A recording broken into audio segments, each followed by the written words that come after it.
Gary. He doesn't want the Hey, French welcome to fries. our New York Giants Preservation Society meeting for tonight, which is October 23rd, 2025, with Pete the Kever.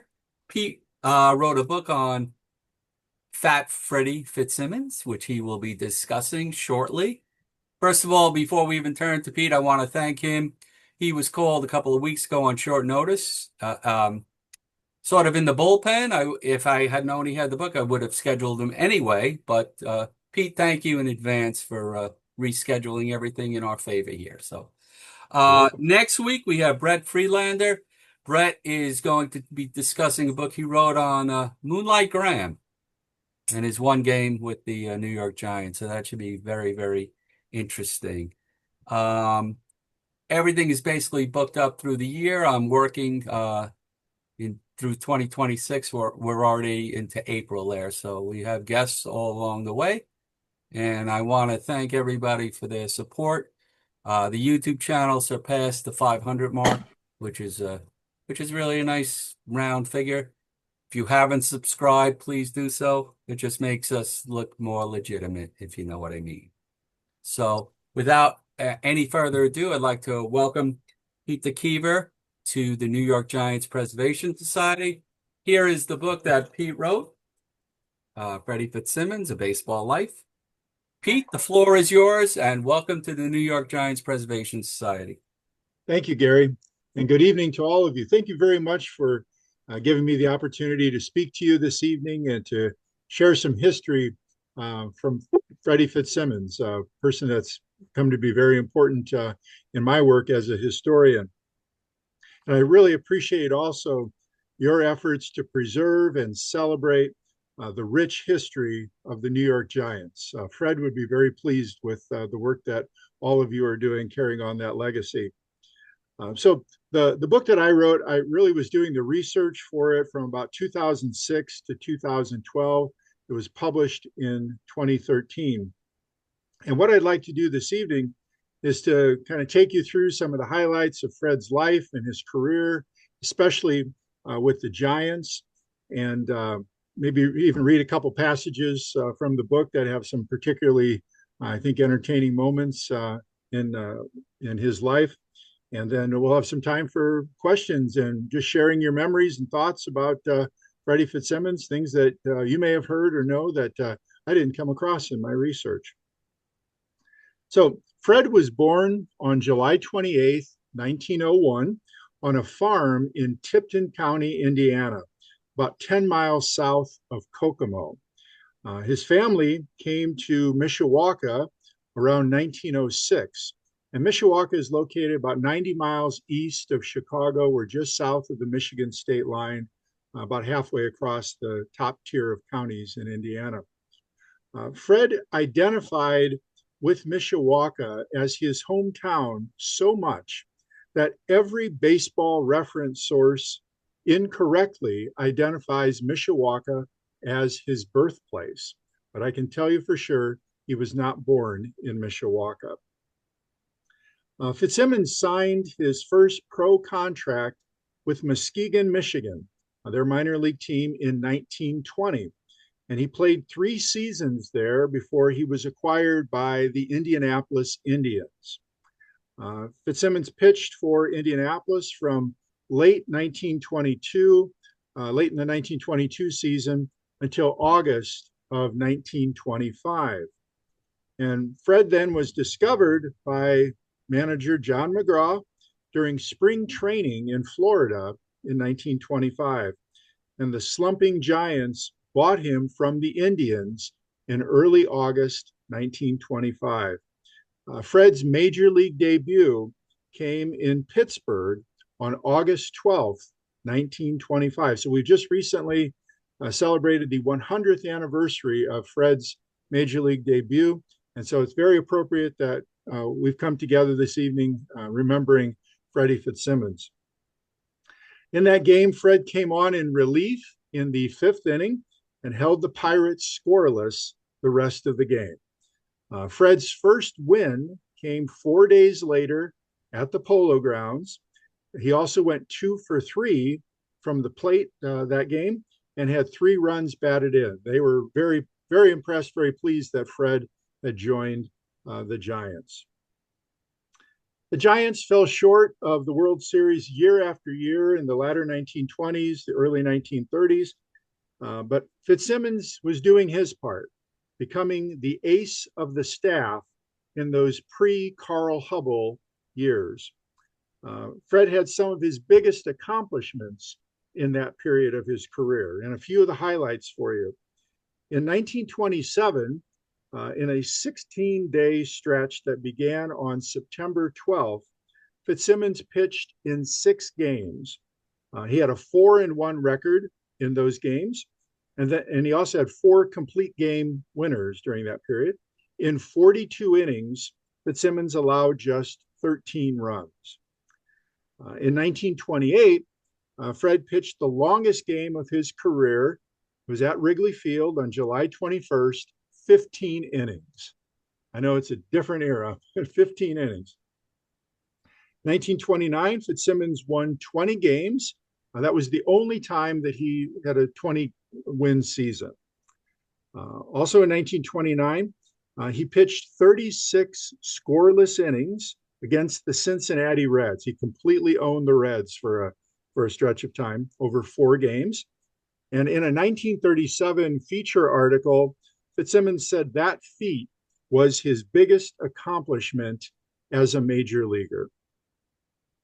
In 1930, his 19-7 record led the league in winning percentage. In 1930 and 31, Fred had victories in 9 straight decisions toward the tail end of 1930 and then into the spring of 1931. He also had 38 straight innings without an earned run in April and May of 1931. In June of 1931, he hit the only grand slam of his career. That was against the Cubs in the Polo Grounds. And Fred had a reputation for being just a tremendous competitor, very tough, very durable. And I want to read for you a passage that illustrates that in a memorable way.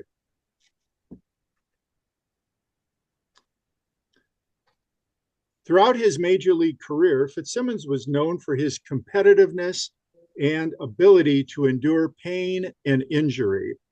One of the best illustrations of his character as a ball player comes from the opener of a September 5th, 1931 doubleheader with the Dodgers at the Polo Grounds.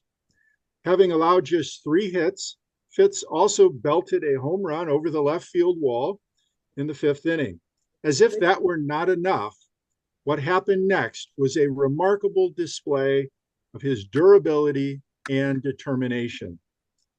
Fitz was on the mound in the 7th inning when Brooklyn pitcher Fred Hymock's line drive hit him, according to the New York Times, in the stomach. Another account, though, describes the blow as full force in the groin and added that he went down as if he had been shot. But the fighting instinct, which is part of him, woke him up just long enough to retrieve the ball and throw out the batter, ending the inning.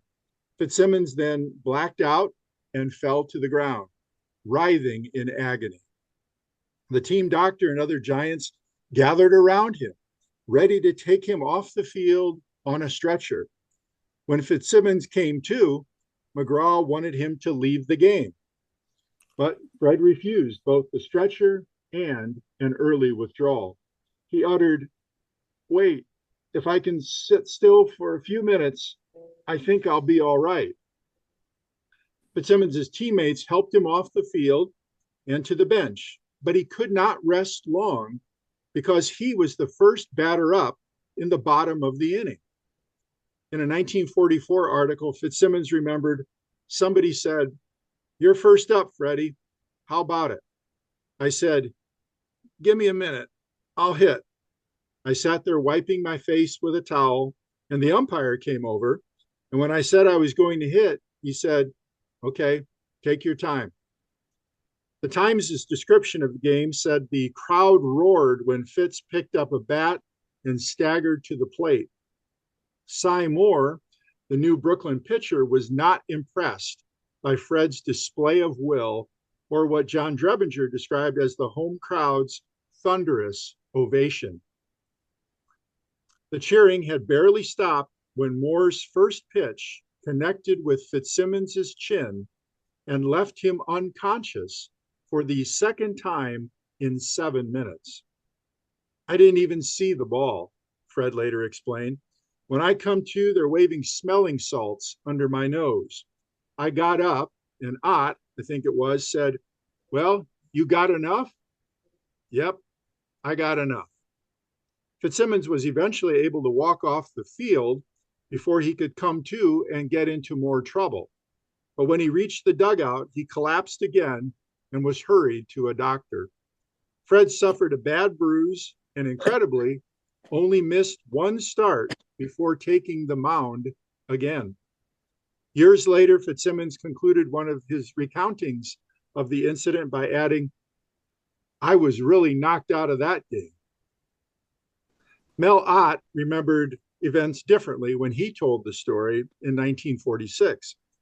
After being hit the second time, Ott said, Fitz dropped to his knees, and when you looked at his face, you could tell that Fitz was more angry than hurt. Ott explained, but he was plenty hurt. He started for first base, but couldn't make it, and somebody else went in to run for him. Fitz doesn't quit easy. In 1933, Fitzsimmons was part of the Giants pitching rotation that also included Carl Hubbell, Hal Schumacher, and Roy Parmalee. Fitzsimmons finally got the chance to pitch in a World Series in 1933. It was Game 3, held on October 5th in Griffith Stadium in Washington against the Senators. President Franklin Roosevelt was in attendance that afternoon as Fitz pitched well, but not well enough to beat the Senators' Earl Whitehill. The Giants gave him no run support, and he lost 4-0. And this really was the start of Fitzsimmons getting this reputation of being a hard luck pitcher, particularly in the World Series. There's this situation in 1933 where he gets no runs, no run support. We'll talk about another moment in 1936, and then there was another situation in his 1941 World Series game where the breaks just seemed to go against Fred. Fortunately, of course, as you know, the Giants went on to win that World Series, the only world championship that Fitzsimmons earned as a player. The Giants lost a heartbreaking pennant race to St. Louis and the Gas House Gang in 1934. And down the home stretch in 1934, the Giants failed to score a run in 34 consecutive innings when Fred was on the mound. After the third straight of these Giant shutouts, Fitzsimmons blew a gasket, according to one account, and he tore up his shirt in the clubhouse. Fred had arm surgery in 1935, July of 35. He had a bone chip and scar tissue removed from his right arm, but he made a quick recovery, and he was actually pitching in games a month later. Many, though, were starting to question how much Fitz had left in the tank. And they believed that he was near the end of his career, but he kept confounding the doubters time after time in the latter half of his career. So let's jump ahead to 1936. Fitzsimmons was a key contributor to the Giants' pennant-winning effort in 1936, winning 9 games in the final 2 months of the season.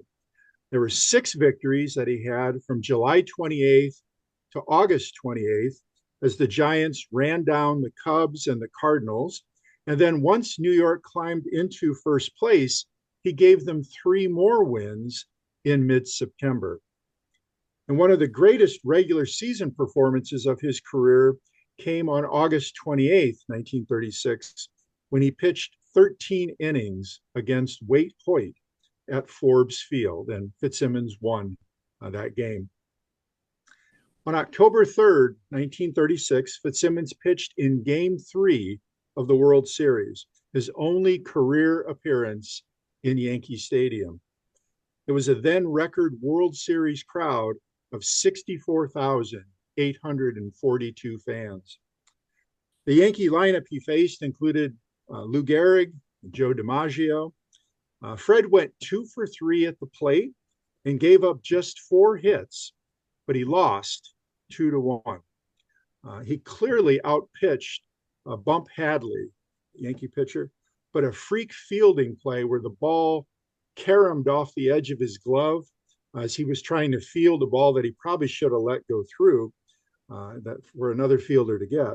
That odd carom caused the second Yankee run to cross the plate and ultimately gets Fred the loss in that game.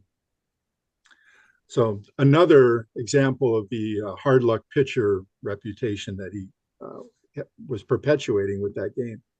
Fitzsimmons referred to it later as the toughest game I ever pitched and lost. Fred also pitched in game 6. I think he gave up 5 runs. So that one wasn't even close. The 1936 Giants lost, but they had reason for pride over how well they had fought the mighty Yankees. In 7 World Series appearances in the 1920s and 1930s, the Yankees lost just 3 games, and 2 of them were to the 1936 Giants. Fred was traded to Brooklyn in June of 1937 for Tommy Baker. The trade was a surprise to Fred. Bill Terry was trading age for youth. Tommy Baker was much younger than Fred. Fitz was angry, but he also was upset.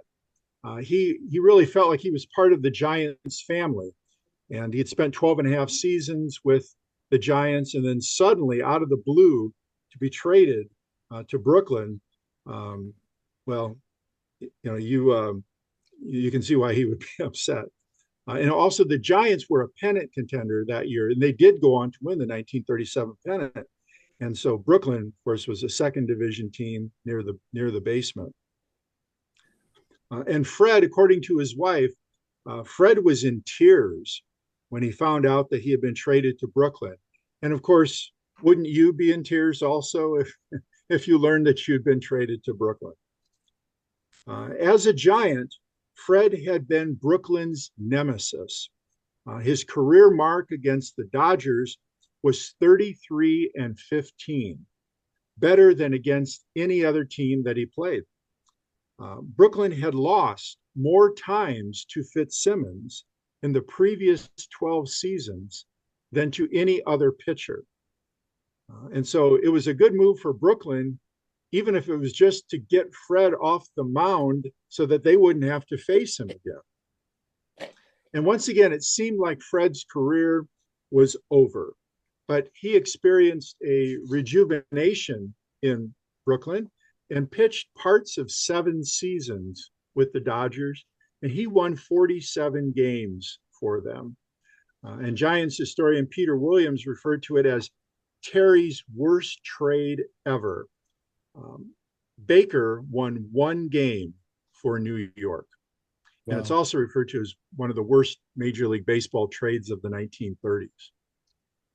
In 1940, Fitzsimmons went 16-2, and he set the National League record for winning percentage. Fred also picked up his 200th win in Pittsburgh that summer and finished in the top 5 for MVP voting. Fitzsimmons pitched in the 1941 World Series against the Yankees, and he had an incredible performance at Ebbets Field, but he got injured. A line drive hit his knee, and ultimately has to leave the game and gets a no decision, and then the Dodgers go on to lose that game. Some other information about Fred. His bread and butter pitch was the knuckleball, and technically it was really a knuckle curve. He's known as one of the best knuckleball pitchers of all time. He also developed a distinctive turntable-like delivery in which during the windup he rotated around to face second base before completing his motion and making his throw. If you remember Louis Tiant in the 1970s, he had a pitching motion, something like that. Fred said that motion made it more difficult for batters to pick up the ball as it came toward them. Fitzsimmons also was an outstanding fielding pitcher and would willingly use his body to knock down line drives. He'd throw out a leg, throw out a hand, catch a line drive in his stomach, whatever it took to stop the ball. And in his playing days, Fitzsimmons was widely regarded as the best fielding pitcher in the major leagues. Fred was a fierce competitor on the field, but off the field, he was a very helpful teammate, was willing to do whatever the team needed. He was universally admired and respected as a sportsman and as a gentleman. Then we also need to talk about that nickname, Fat Freddie. That nickname came from sports writers, as far as I know. Of course, that's the era where lots of players had nicknames, and they were great nicknames, memorable nicknames, distinctive. The alliterativeness of Fat Freddie Fitzsimmons was just too good to pass up. And so if there ever was any talk of a different nickname for him, it certainly couldn't have compared to Fat Freddie Fitzsimmons. Fred, though, was really not fat or obese. He was 5'11" and weighed 185 pounds when he started in the major leagues. And he was around 215 pounds near the end of his career. So, maybe a little heavier than by today's standards, but not obese. He just had a stocky build. Sometimes he was referred to as barrel-chested. And apparently Fred just kind of accepted that nickname. But Fred's mother, she did not like it that the sports writers referred to him as Fat Freddie. Her son was not fat as far as Mrs. Fitzsimmons was concerned. Fred married Helen Borger in 1925. They met in Indianapolis when he was with the Indians, and they had a daughter who also was named Helen. She was born in 1930. Little Helen, or Little Fitz, as they sometimes called her, grew up around baseball and was a favorite of the other Giants and then later the Dodger players. She was particularly fond of Hank Lieber, the Giant center fielder in the mid-1930s. She had a real close friendship with him. The Fitzsimmonses, they spent the off season in Arcadia, California, a suburb of Los Angeles. It's about 15 miles outside of Los Angeles. And Fred helped run his extended family's chicken ranch in Arcadia. So he was a chicken farmer.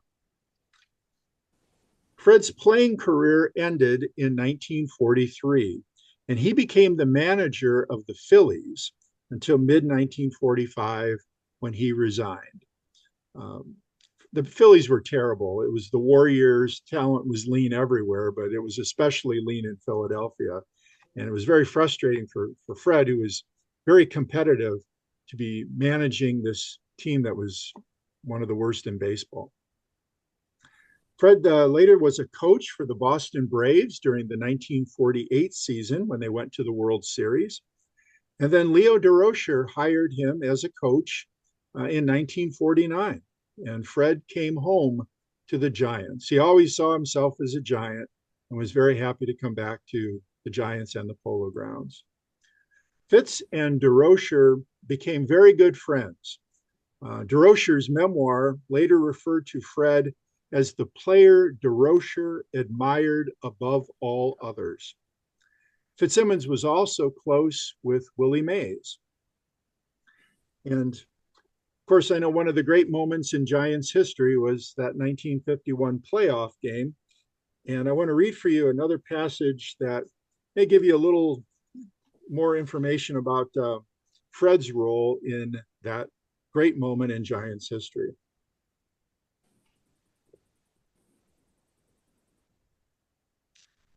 While coaching for the Giants in 1951, Fitzsimmons participated in one of the greatest seasons and moments in baseball history. And if one believes in numerology and fortune telling, though, it would not have happened without Fitz changing his jersey number and wearing purple shorts. This is according to Leo DeRocher. Or at least that was DeRocher's version of the story, as told in his memoir, Nice Guys Finish Last. Before the Giants left spring training in Florida, Helen Fitzsimmons and Lorraine Day convinced their husbands to see a numerologist plying her trade in the lobby of their St. Petersburg hotel. DeRocher explained in the memoir that his wife strongly believed in such divination and that he was superstitious enough to try anything. The numerologist told Fred to change his number from 6 to 5 and to wear something purple. She then told DeRocher's future, which included getting off to the worst start of any baseball season he had ever had. The first half of the season would be so awful, predicted the woman, that the Giants would be near the cellar by DeRocher's July 27th birthday. After that, she said, things would change, and I would go on to have the greatest season of my life and end up winning everything, DeRocher recounted. The men got a laugh at their wives for believing the numerologist and the notion that such a great team could begin the season so poorly. They soon played a different tune when the Giants lost 11 consecutive games after winning the season opener. Fitzsimmons took it seriously enough that he did change his number and began wearing purple shorts. From there, wrote DeRocher, it was like we were following a script. On July 27th, the Giants were half a game out of last place. These predictions and subsequent events were remarkable. What happened next was surreal. Of course, you know that history very well. And in the game where Bobby Thompson hit the home run, Fred was the first base coach. He was on the field when that great moment occurred as the home run sailed out over the left field wall. Moments before, Whitey Lockman had doubled in a run, and Don Mueller slid into third, injuring his ankle. He had to leave the game. While the Dodgers were replacing Don Newcomb with Ralph Branca, Fitzsimmons walked over to Lockman at second base and told him, say a prayer that Don's all right and that Bobby hits one. Fitzsimmons urged and reminded Lockman to be careful about a ball being hit in front of him and the importance of avoiding a double play. And of course, you know what happened next. In photos of that moment of the home run, Fitzsimmons is visible at first base, throwing his cap into the air. And then when you see photos of that crowd of players around home plate as Thompson comes into home, Fred is the only one without a cap. And he's wearing number 6. So at some point he must have switched back over to number 6. In 1953, the Giants loaned Fitzsimmons to their farm team, the Minneapolis Millers, for part of the season. He was the manager in Minneapolis from June until the end of the season. Fitz was part of the 1954 World Series team and left the Giants when DeRocher left after the 1955 season. Fitzsimmons later managed the Yankees farm team in Binghamton, New York in 1956, coached for the Cubs for the next 3 seasons, had 1 season with the Kansas City Athletics in 1960, and then managed the Salt Lake City Bees in 1961. He retired and then came out of retirement to coach the Cubs in 1966 when DeRocher was Chicago's manager, and DeRocher called him up and asked him to come back. Fred retired to Yucca Valley, California, not far from Palm Springs, where he died on November 18th, 1979. And Fred is actually buried in an unmarked grave in Colton, California. Elsewhere in the cemetery, there is a bronze marker that lists his name and his birth and death dates. And some statistics on Fitzsimmons. In 19 big league seasons, he appeared in 513 games.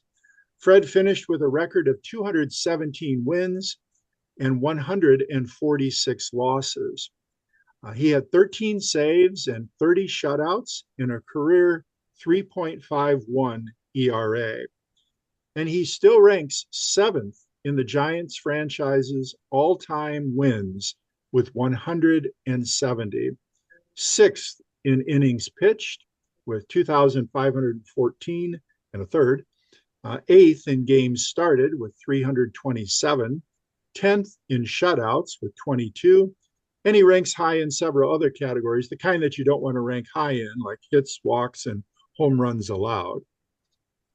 His 217 wins puts him at 87th all-time for major league pitchers. Fitzsimmons was a career 200 hitter and had 14 home runs.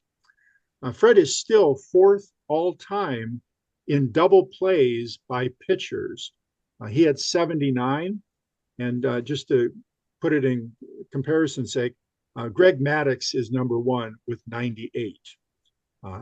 Fred is also in the top 100 in several defensive categories for all major league pitchers. Fitzsimmons could be seen as being in the top 100 to 150 pitchers all time. He's not in the Baseball Hall of Fame, but he falls just short of meriting that honor. 86 pitchers or so have been inducted into Cooperstown. And if you were to take the next 86, Fred would be in that group. So basically the top 1% to 2% of pitchers all time.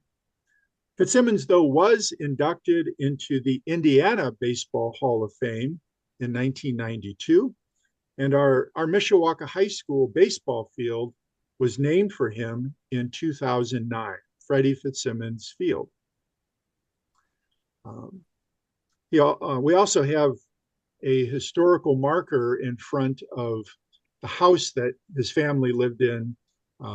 They lived in several houses, but there's one house in particular that they lived in longer than others.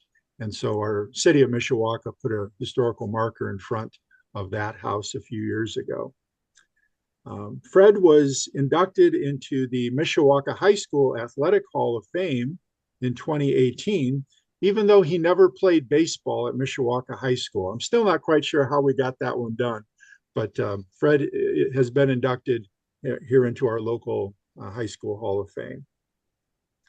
And one of the things that really impressed me when I was doing the research for this book is all of the history that Fred's life, and especially his baseball career, the baseball history that his life intersected, his career intersected. He was in baseball for almost 50 years as a player, as a coach, in the minor leagues, the major leagues, and certainly every National League player he interacted with in some capacity, and then also he had some experiences too with the American League players, and just the great baseball events, the World Series, the Bobby Thompson home run, and others. It was a very rich career, and it taught me a lot about the history of baseball, doing that research and doing the writing for the book. And as I was doing that research, I got the chance to travel quite a bit. I traveled to each of the major league cities where Fred played, visited the sites of the ballparks where he played, and did so also for some of the minor league teams that he was associated with. I also got to visit the homes in California where he lived, one house in Arcadia, and the two different houses that he and Helen lived in Yucca Valley. So I actually got to sit in Fred's living room. It was really a privilege.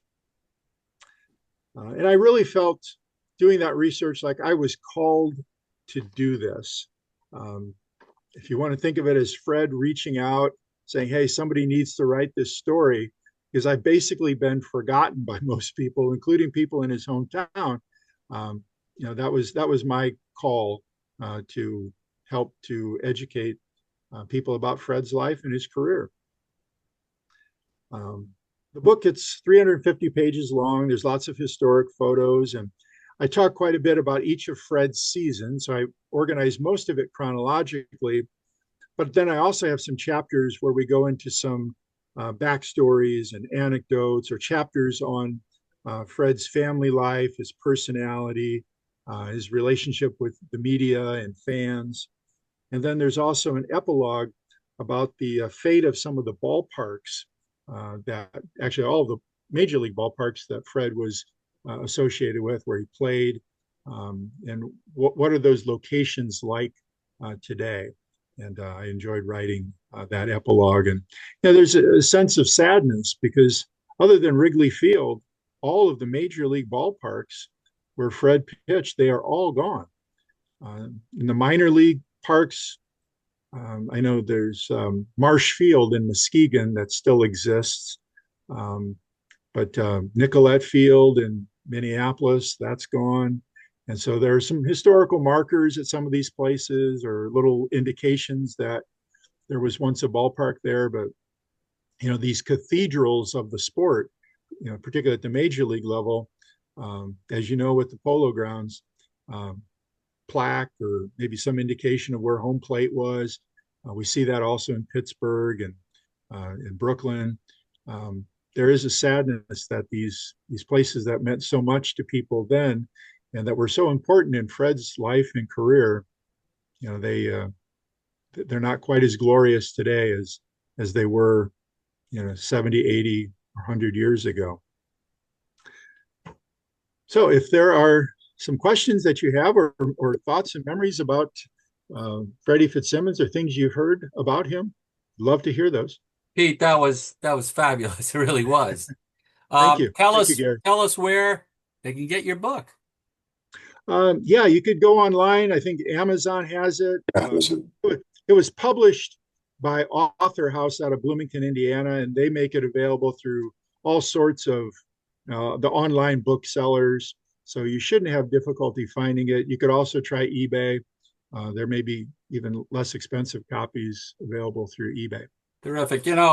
While you were talking, I'm looking at the title of Baseball Life, and it could have been a forgotten giant, because the stuff I learned from you tonight, no idea about the Thompson thing. You're giving me his, he had a winning percentage of .598, 71 games over 500. I mean, there's a lot of other people in the Hall of Fame who were just, nowhere near that. Can you think of maybe a present day pitcher, or one in the last 30 years who you think would be the equivalent of him? Yeah, I really don't know. I guess I don't know the present day pitchers well enough in that much detail to be able to make that comparison. But I know some of the people who analyze the Hall of Fame inductees and who's in and who's not. The one comparison that was made was, there's a man named Jesse Haynes who's in the Hall of Fame. He was a pitcher, and Fred has slightly better numbers than Jesse Haynes does. And one of these analysts said, well, Jesse Haynes probably doesn't belong in the Hall of Fame. And then the man said, well, he didn't recommend that Fred be in the Hall of Fame either. Fred is he's borderline. And really, if he had won a couple more World Series games, that would have been the credential that would have gotten him over the top. Because his numbers actually were very close to Stanley Kovaleski. And Stanley Kovaleski, he actually retired in South Bend, next door to us. And the local minor league baseball stadium is named for Stanley Kovaleski. He's in the Hall of Fame. He won 4 World Series games with actually a couple wins fewer than Fitzsimmons did. So if you can perform on baseball's biggest stage and get wins, that's a huge factor in your favor. And Fred just couldn't quite get it done. And so I just want to mention to the group also that Pete is the historian of Mishawaka, so this guy knows what he's talking about. All right, just going to leave it at that. Steve, did you have an equivalent? I was just, we don't want to go with a lot of names. As soon as you mention who's, close, I would come up with Louis Tiant. He's borderline also. So, all right, Yeah. we'll get back to you, Steve. Mars, you're up. Pete, that was very interesting. Thank you for joining us. You're welcome. Thank you. Back in the day, uh, I come from, like, say, great grandfather, grandfather, father, me, out from the New York Giants, and then I live in San Francisco now, so I'm still a Giants fan. And then I have my daughter and grandchildren, so all these generations of Giant fans. My pop, as an 18-year-old, had three jobs. One of them was working for Harry M. Stevens, and he always referred to the Big Four, as you mentioned earlier: Hubble, Schumacher, Fitzsimmons, and Roy Parmalee. And so they also were referred to as the hitless wonders. And you made the point that Freddie Fitzsimmons didn't get very run support, like a la Matt Cain, as an example. Uh, my question is, did he get nominated for the Hall of Fame? Yes, he did get some votes, maybe like in the 1940s. And I know in the book I have some numbers there. There were a few years where he got some votes, never enough to really get close to even to being in the Hall of Fame, but he did get some votes, late 40s, early 50s, something like that. He had 120-game season, I think, when Carl Hubble broke in 1928.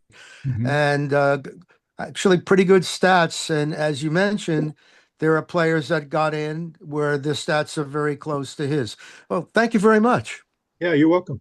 And, Thank you. another issue with Fred, he's playing in an era when there aren't nearly as many awards as there are today for major league players. The Gold Gloves, that wasn't a thing when Fred was playing. Otherwise, Fred would have won a bunch of Gold Gloves as a pitcher, as a great defensive player. But that credential doesn't exist because those awards weren't being given in the time that he was playing. And also, it's kind of frustrating with Fred is that even in 1940, when he was 16-2, it was having this great Indian summer season, as I refer to it, with the Dodgers, he was not on the All-Star team. And so, Wow. he was a little devalued, overlooked, or maybe just people thought, well, he's kind of at the tail end of his career. They overlooked him. But, it's unfortunate that the Gold Glove award was not something that he was able to earn because it didn't exist then. That would have been a great credential. He might have had five Gold Gloves. And then Hall of Fame voters could look at that as something else in his favor. Thank you. Thank you, Thank Mark. you. Bill Clink, you're up. We're going to try. I've had trouble with you hearing me. Can you hear me, Gary?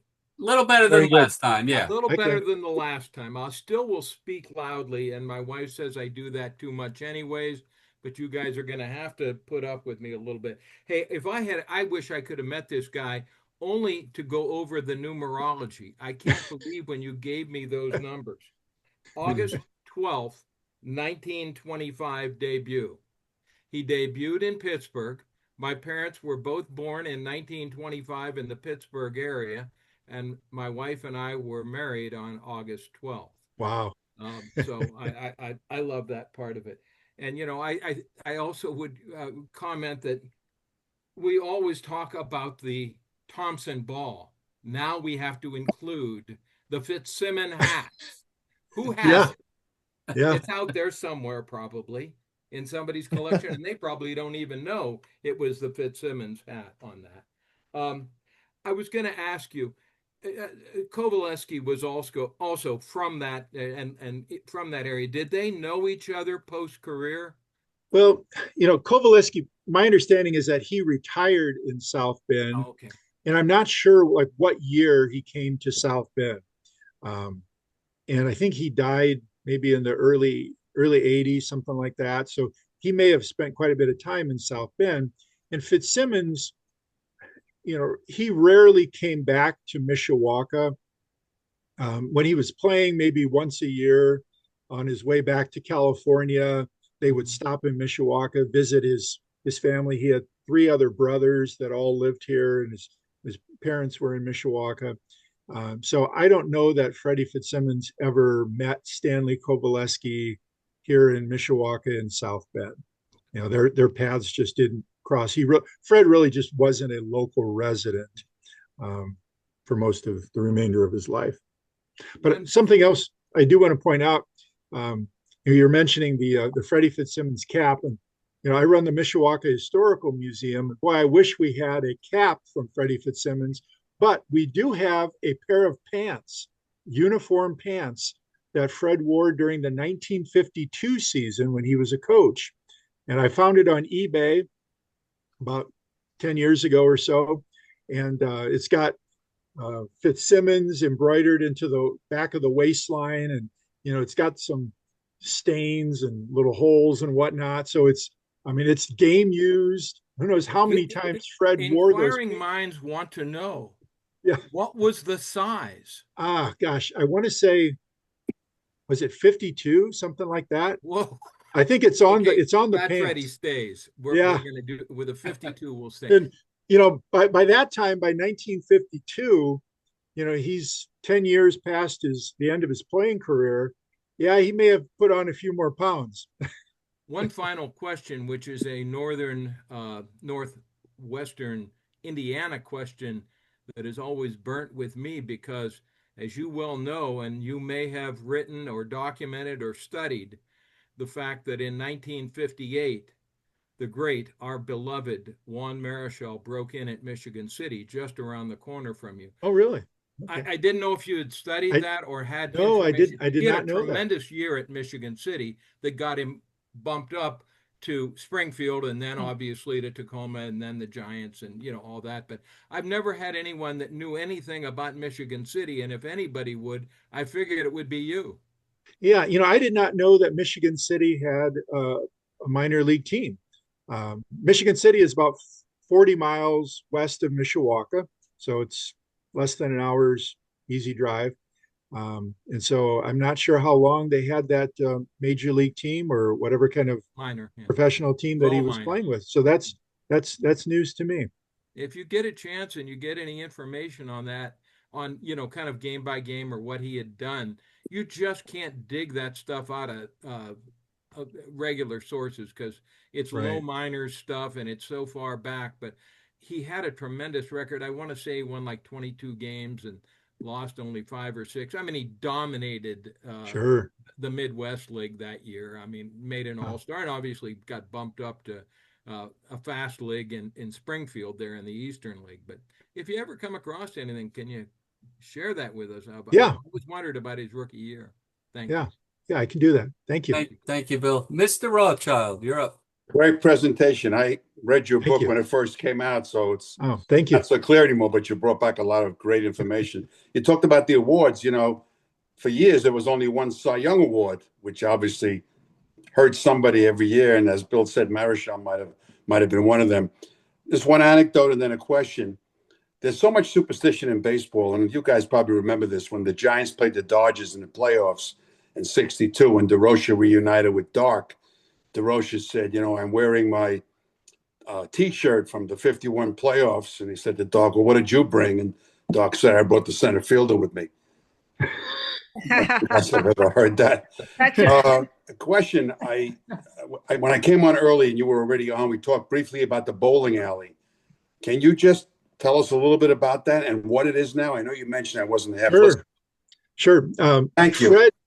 During Fred's years, his later years with Brooklyn, I think he could kind of see the end of his career coming, and he was looking to make some business investments. And so he buys a bowling alley. I think it was an existing bowling alley, but I'm not sure of that. About a block and a half from Ebbets Field. I mean, you're within sight. You're standing. Was it just him by himself? I think he may have had some partners. Actually, it was, there were Flom. I think there were two brothers. Okay, that's okay. One was in radio, one was maybe a businessman, but they kind of went in with him. So he was not entirely alone, but his was the famous name. And so it's the Freddie Fitzsimmons Bowling Lanes, I think is the name of it. And his name was prominently on the side of the building. And the Dodger players in those years, they would come and bowl there. right. And some of the cast of characters that appeared at these Dodger games, they would come there. It was like a gathering place for the Brooklyn Dodgers fan community. And Fred was actively involved. He would spend some days 12, 14 hours working at the bowling lanes. He wasn't just somebody who attached his name to it. And then he also bought a second bowling alley at Sheepshead Bay. And so for a while he had both of them, and then he sold them around the time that I think he was finishing with the Giants when DeRocher didn't have his contract renewed, and Fred was probably not going to be coaching for a New York team. And he makes his permanent residence then in Arcadia. And so he sells both of them. But the one that's close to the Ebbets Field site, when I was doing the research for the book, I went to the Ebbets Field site and then wanted to go inside this building that was the bowling alley. And sure enough, it was open. It's not a bowling alley, probably hasn't been for a long time, but it is like a factory direct carpet store. Okay. Big open space, ideally for a large bowling alley, a formerly large bowling alley. And I was able to talk with the guys who were working in there, who run or own the business, and they were very interested, to know about the fact that it was a bowling alley. And I do have a couple little advertising pieces from the Freddie Fitzsimmons bowling lanes, a matchbook cover, and then there was a couple matchbook covers basically that were used to advertise his bowling enterprises. But Fred was being a businessman there for a few years with those bowling lanes. Thank you very much. Thank you, Steve. Mr. Graham, Paul Ellis Graham. Hey, Peter, thank you so much. It's a great story that you tell Thank you. about Freddie. My question really has to do with his passing. So you said he died in California, where he was buried. Yes. Is that correct? Actually, it's a little bit, they're separated a little bit. He died in Yucca Valley. Okay. So Fred, around the mid 1960s, he and his wife, and then also their daughter Helen and her son Greg, they were all living together. Little Helen, Fred's daughter, she had gotten a divorce, and so she and her son Greg, they had moved in with Fred and Fred's wife. And the smog in Los Angeles was getting so bad that Fred's doctor told him, because Fred was developing asthma, that you've got to get out of Los Angeles or it's going to kill you. So they moved to Yucca Valley, which is about 30 miles from Palm Springs. It's in the high desert.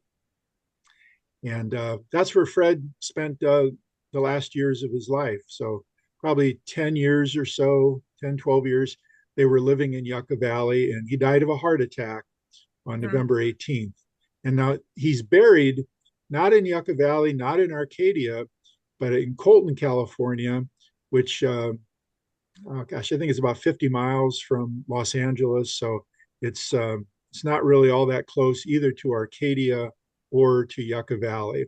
And what's really sad is that he is in an unmarked grave, as I said, and I don't know why the circumstances, led to that. Fred's wife and daughter, they're both buried in Maui, where Fred's grandson was living. And so Fred's by himself. The cemetery staff, they took me to the exact spot where Fred's remains are buried, but there is no marker there for him. But we had that marker installed elsewhere in the cemetery where they have like a wall of remembrance. Oh, I was wondering why couldn't they take a marker or put a marker near where he's actually buried? Yeah, and I had asked that too, and I guess there are quite a few sets of unclaimed remains. He would have been cremated, and there's a bunch of those unclaimed remains that are all next to each other. And I guess for whatever reason, they told me that it's not possible to put a marker on the site where Fred is buried. I guess maybe those remains are all too close together. But it seems like it's something that should have happened a long time ago. Yeah. It's a really unfortunate situation, but what we can do is remember Fred and tell his stories and that's a way of honoring him as well. Well, thank you again, Pete. Thank you. You're welcome. Thank you. Thank you, Paul. Dixie, you are up. Thank you. Great stuff, Pete. It's Thank always you. good to hear a lot of little and good, great tidbits about somebody you know 10% about. Yeah. Now we know 50 or 60 or 70% about. Mhm. I had time to look up a few things. I don't know if you cover this in your book, but it certainly would have been great to ask him about such things. But the four players who hit him the best were not slouches. That would be Sonny Jim Bottomley, Chuck Klein, Hack Wilson, Paul Wainer. Okay. They hit 350 about against him. Hack Wilson hit 8 home runs. That was the most off of him. And the Wainer brothers are the only two players that he faced over 200 times each. Paul hit almost 350. Lloyd only hit 301. But Paul Wainer, he walked him 26 times. That is easily the most that Fitzsimmons walked anybody. And he struck out Hack Wilson 18 times, which is also the most, that the player that he struck out the most times. Could you speak to any of that? Yeah, I don't know much about any of those individual players, or I don't recall any things that he said about them, but I do know that Fred basically disliked hitters. And off the field, he got along with just about everybody, but on the field, when that batter came up, that batter was the enemy. And when you think about the fact that there were 7 other teams in the National League during those years that Fred played, these guys, they were seeing each other all the time. And inevitably there come to be rivalries or particular dislike of certain players over others. Anybody who had hit Fred hard or often, or it caused him problems on the mound, he would have had a particular dislike of when they were on the playing field. And I can tell you another one that he really did not like was Johnny Mize. And Johnny Mize was a great slugger for the Cardinals. And in that 1941 pennant race between the Dodgers and the Cardinals, there's a game that I talk about in great detail in the book at Sportsman's Park, September 11th, 1941. It's in the heat of a pennant race, the heat of a St. Louis summer. And Fred, his arm was aching. He was 40 years old, and he has to face Johnny Mize and the rest of the Cardinals, but particularly Mize. And I know even his wife, Helen Fitzsimmons, had said there was something about Johnny Mize that Fred really disliked. And then after their playing careers, Fred was good friends with Johnny Mize. They got along. So Fred could turn it off when off the field and later in his life. But boy, when those guys came to the plate, they were the enemy. Maybe he didn't like batters because his own batters never scored him any runs. Yeah, that's right. Thank you, Dixie. Speaking of Johnny Mize, we have author Jerry Grillo, who I believe they're making a documentary on Johnny Mize's. Jerry, congratulations, and the floor is yours. Thanks. Yeah. Well, Pete, thanks, man.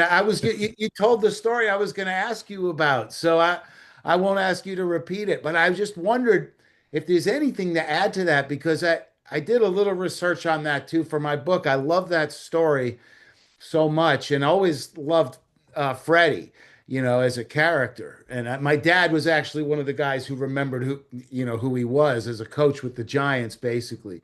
All this to say, why did any sense of like why Mize I saw Mize did bat 410 against him lifetime. Like, they only batted like 40 times against him, but he hit him pretty good. But beyond that, I mean, I just wondered if Helen or anybody ever, did they ever like run into each other or fight? Or it was just hilarious, that story of him throwing at him. Yeah, and then all the trash talking in that game too. There's like the references where Fred would call him tomato face and picklehead. And I would bet you some of the words were stronger than that. Yeah, I'm wondering if some of those were not just inserted in the historical accounts because you can't publish the actual words that were being said. Yes. And so, yeah, I've never come across anything where they had an incident off the field. It's just because, it was an intense pennant race, particularly that year, 1941. And Johnny Mize was the great slugger for the Cardinals. I'm not sure if he was their best hitter. You could tell me. But Fred saw him as a threat, as somebody who could cause him damage, get runs, get hits. And, Fred, particularly in that game on September 11th, he was using psychological warfare against Johnny Mize. And it seemed to have worked. If you read when you read the accounts, Mize is saying, "Hey, Fred, I've got nothing against you. Yeah. Don't throw at me. Yeah. And, Peace. Yeah. Yeah. That's right. I'm just here to do my job. To try to hit the ball." And Fred was just snarling and grunting, and DeRocher at one point refers to one of some of Fred's pitches where he's just heaving and grunting as a rhinoceros in heat. So DeRocher does a great job of describing that game. And what I did in the book was try to piece together several accounts. And, there may be some things that another account would differ on in the details. But it was interesting. Well done. It's just the whole book is a joy. It's very well done. I enjoyed the Fitzsimmons story. And anyway, thank you for your great presentation. You are welcome. Thank you, Jerry. Keep us posted about your film, okay? Sure will. We're going to go with Renee, and then Howard will wrap it up. Renee, go ahead. I really enjoyed your presentation. Thank you so much for being here. You're welcome. In the early 80s, I was fortunate to go to a lot of ballparks. Old Yankee Stadium, Tiger Stadium.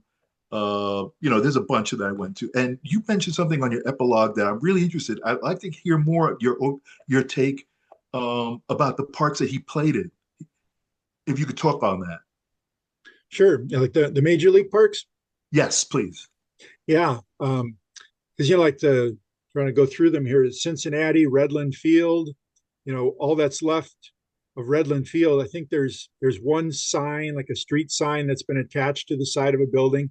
And then you go down an alley and somebody has painted the shape of home plate. Must be at the exact spot where home plate was. And so that's all there is of Redland Field, Crosley Field. Pittsburgh, they've done a nice job of preserving some remnants. The home plate is actually inside a classroom building on the university campus. And then part of the outfield wall where Bill Mazeroski's home run cleared the wall, that's intact out in kind of an open area outside of this classroom building.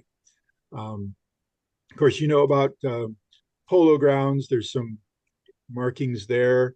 Ebbets Field, something similar, where there's an acknowledgement that Ebbets Field was there. But one of the things I mentioned in the book is at Ebbets Field that there's apartments similar to what you have at the Polo Grounds. And somebody, with sad irony, put a sign that said, "No ball playing allowed." And it's like, do you have no sense of history? And so, it's kind of sad there as well. Let's see, Boston, where the Braves played, part of that field is actually used by, I think it's Boston University. I think it's a soccer stadium. And so you can actually sit in some of the same bleachers that people sat in watching Freddie Fitzsimmons and other players when it was a National League ballpark. Let's see, who am I leaving out? Oh, Philadelphia, Baker Bowl and Shibe Park. The Baker Bowl, that's really sad. It's just kind of an industrial landscape. There's parking lots and whatnot. And then Shibe Park, there is a sign, and there's a church that sits on the block, occupies the entire block where Shibe Park was. And out in the outfield, you've probably seen those famous pictures where, like when they were having World Series games, people are sitting in their on the roofs, kind of like Wrigley Field, where there are homes and rooftops just beyond the ballpark. And those buildings are still there, but the park is completely gone. And a 1980s, early 90s church sits on that location. St. Louis, Sportsman's Park, there is like a youth center that sits on that location today. It's the Herbert Hoover Youth Center, something like that. And I think there is a sign, like a large wooden sign that acknowledges Sportsman's Park was there, and some of the great players who played there are listed on that sign. And see, am I missing any other National League ballparks? Well, let me tell you, like I said, in the 80s, I had my fill. I went through Old Wrigley before they ever had any advertising. Yeah. Fenway before they, well, everything was before everything. So even Memorial Stadium, I mean, they were really fun to go to. I'm telling you. I mean, the sight lines. When I went, I'm all over the place. I'm gone for 5 innings, whether I'm in the upper deck, I'm in left or right field. I'm somewhere getting a vibe of the game and the fans. So thank you for that. I really appreciate it. Thank you very much. You're welcome. Thank you. What about Briggs Stadium? Tigers. Played National League. Oh, you talking to me or Pete? Renee, you Well, need to anybody- Renee, you need to make another road trip. Yeah. What about the site where the Detroit Tigers play, Briggs Stadium? I know there the stadium has been demolished, and last I had heard the field remains, but I'm not sure if they've done any further development there, if that's still the case. Maybe somebody else would know. Comiskey Park? Yeah, Comiskey Park, again, not a place that Fred played, but he would have been there as a coach, with Kansas City, right, in the 1960. What they've done at Comiskey Park is right next to the current White Sox ballpark. They've preserved home plate, and the rest of the field and the stadium is parking lot. But there's a little plaza area around home plate. And I was actually there back in September at the new White Sox ballpark for a game. And I always go and stand at home plate, and I think about Babe Ruth stood at home plate, and of course all those other great American leaguers and other players. So Comiskey Park, at least there's some acknowledgement that space was once a major league ballpark. Thank you. Howard, you're up.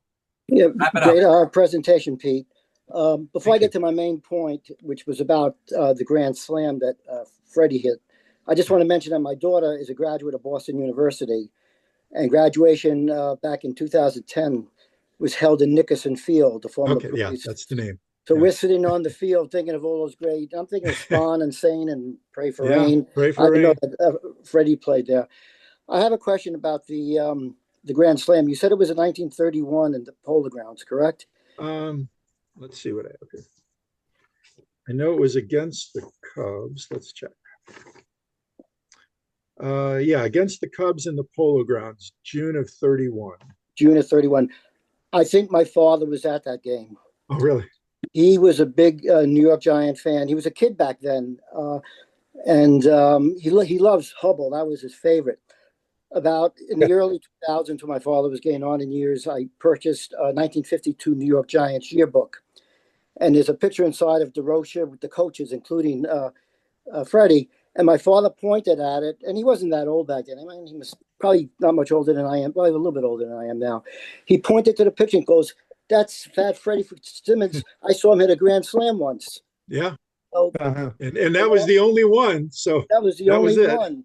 So I didn't think much about it then. He was an old timer, Freddie Fitzsimmons. I know he was coaching the Giants in '51, but obviously I wasn't around when he was playing back in the '30s.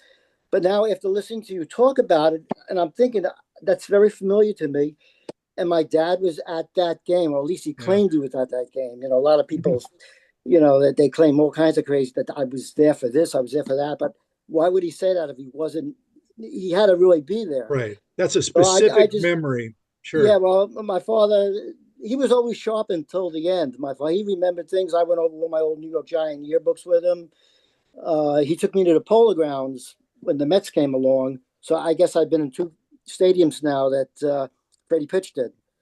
But I just thought that you would find that interesting. That I may not have been there. Nobody else in this room probably was there, but my father was at that game. So and now, because you've shared that memory with us, that memory lives on. It's been spread into the collective memory of Giants fans. So thank you for sharing that. Oh, my pleasure. Great presentation. Before I say anything else to Pete, everybody has a homework assignment because we all learned one thing tonight. You all need to watch Bobby Thompson's home run and look for the guy without the hat and home plate. I'm sure you're all going to enjoy watching it anyway. So anyway, with that being said, let's all give it up for Pete. Pete, fabulous. Thank you very much. Great. Thank you for having me. Best way to get the book is through Amazon. Freddie Fitzsimmons, A Baseball Life.